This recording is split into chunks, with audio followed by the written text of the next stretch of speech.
C'est l'histoire d'une personne que je connais qui a commis l'erreur de se confier à une autorité spirituelle. Pour elle, c'était la personne idéale à qui elle pouvait tout dire. Cette personne à qui elle pouvait confier tous ses secrets les plus sombres.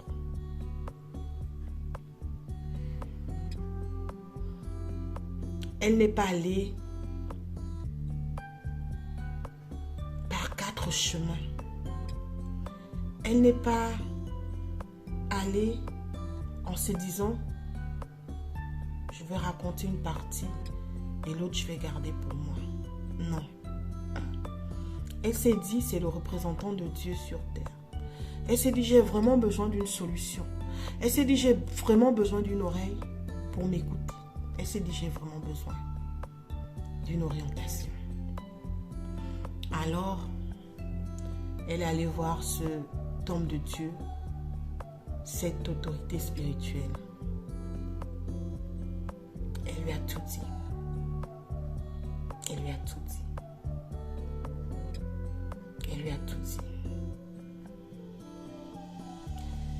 Grande a été sa surprise en se rendant au culte le dimanche de constater en fait que la prédication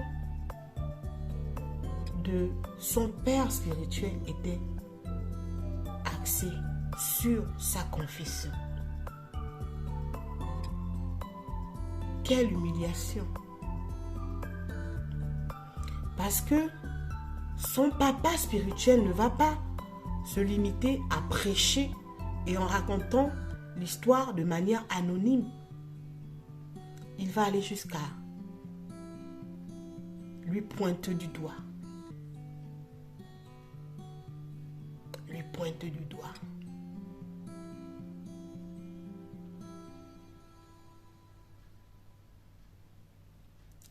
Je vais l'appeler Stella. Stella, 2 jours auparavant, est allée voir le pasteur pour lui dire, pasteur, je suis dans un engrenage. J'aime mon Dieu, mais j'ai des réclamations derrière moi. Hier, j'étais dans le camp de l'ennemi, dans le camp de la sorcellerie. Pasteur, c'est enfant que l'on m'a initié à cela. Mais aujourd'hui, j'ai connu la vérité et j'aimerais renoncer à cela. Je ne veux plus participer à ces réunions nocturnes où on m'oblige à manger de la chair humaine. Je ne veux plus participer à ces réunions où je vois des vies brisées, où je vois des personnes décider de qui doit vivre, de qui doit mourir. Pasteur, j'en ai assez vu. Je veux renoncer à cela. Comment faire? Aidez-moi, aidez-moi, aidez-moi. C'était ça son cri. Et le pasteur, en prenant la parole ce jour,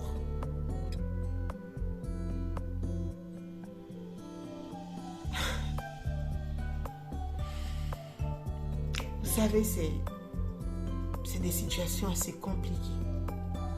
Le pasteur, en prenant la parole ce jour, va commencer par dire, vous êtes entouré des sorcières. Celle que tu appelles ta sœur n'est pas ta sœur, en réalité c'est une sorcière. Nous devons les jeter dehors. Ces personnes mangent la chair humaine la nuit. Et le dimanche se jouent des super spirituels. À ce niveau encore, la sœur se disait,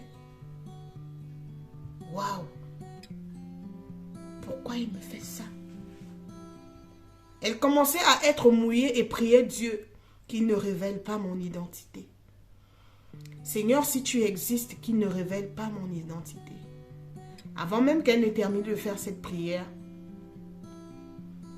Stella fut désignée est obligée à monter devant l'estrade, confesser qu'elle est une sorcière. Elle n'avait que ses larmes pour pleurer. Elle n'avait que ses larmes pour pleurer.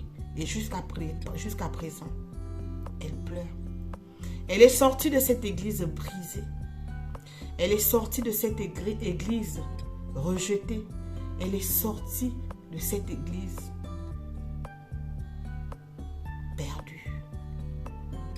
Elle qui croyait avoir trouvé le refuge dans la maison du Seigneur s'est vue en fait trahie.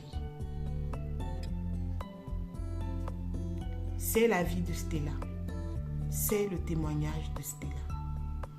Elle demande à ce niveau comment faire pour à nouveau avoir confiance à un homme de Dieu.